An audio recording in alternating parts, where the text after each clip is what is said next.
এই মুহূর্তে সব থেকে বড় খবর, পিপাকে তৃণমূলের হেভিওয়েট নেত্রী কি হয়েছে চলুন বিস্তারিত জেনে নেওয়া যাক। তবে তার আগে আপনাদের কাছে বিনীত অনুরোধ, ভিডিওটি ভালো লাগলে লাইক কমেন্ট শেয়ার করতে ভুলবেন না।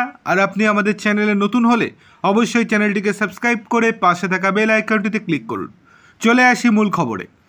পেহেলগাঁওয়ে জঙ্গি হামলা নিয়ে যখন শোকে এবং ক্ষোভে ফুঁসছে সারা ভারতবর্ষ, রাজনীতির ঊর্ধ্বে উঠে সর্বদলীয় বৈঠকে যখন প্রত্যেকটা রাজনৈতিক দল পাকিস্তানের বিরুদ্ধে পদক্ষেপে সরকারের পাশে থাকার বার্তা দিচ্ছে, যখন স্পষ্ট শান্ত কাশ্মীরকে অশান্ত করতে পাকিস্তানের জঙ্গি সংগঠন পাকিস্তানের সরকার এবং সেনাবাহিনীর সাহায্যে এই ঘৃণ্য কর্ম করেছে, যুদ্ধের প্রস্তুতি নিচ্ছে ভারত, তখন ভারতের মাটিতেই বেফাঁস ও বিতর্কিত মন্তব্য তৃণমূলের হেভিওয়েট নেত্রীর।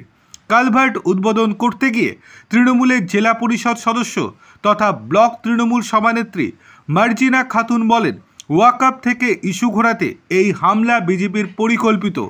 জঙ্গিদের মদত এবং আশ্রয়দাতা বিজেপি, তাই সেখানে কোনো সেনা ছিল না। সামনে বিহার ভোট, তাই বিজেপি সাম্প্রদায়িক বাতাবরণ তৈরি করছে। মালদা জেলার হরিশ্চন্দ্রপুর 1 নম্বর ব্লকের মানকিবাড়ি গ্রাম, ওই গ্রামে ক্যানেলের ওপর ছিল বাঁশের সাঁকো। যাতায়াত করতে ব্যাপক সমস্যায় পড়ত এলাকার মানুষ। দীর্ঘদিনের দাবি ছিল কালভার্টের। মালদা জেলা পরিষদের পঞ্চদশ অর্থ কমিশনের বরাদ্দকৃত 10 লক্ষ টাকায় কালভার্ট নির্মাণ হয়।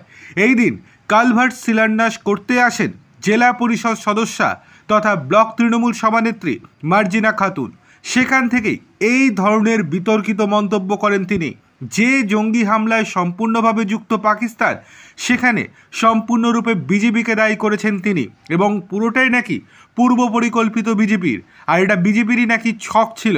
এই রকম কুরুচিকর মন্তব্য করেছেন তিনি। আর তারপরেই তার বিরুদ্ধে পশ্চিমবঙ্গের একাধিক থানায় এফআইআর দায়ের করতে শুরু করেছে বিজেপি কর্মী সমর্থকেরা।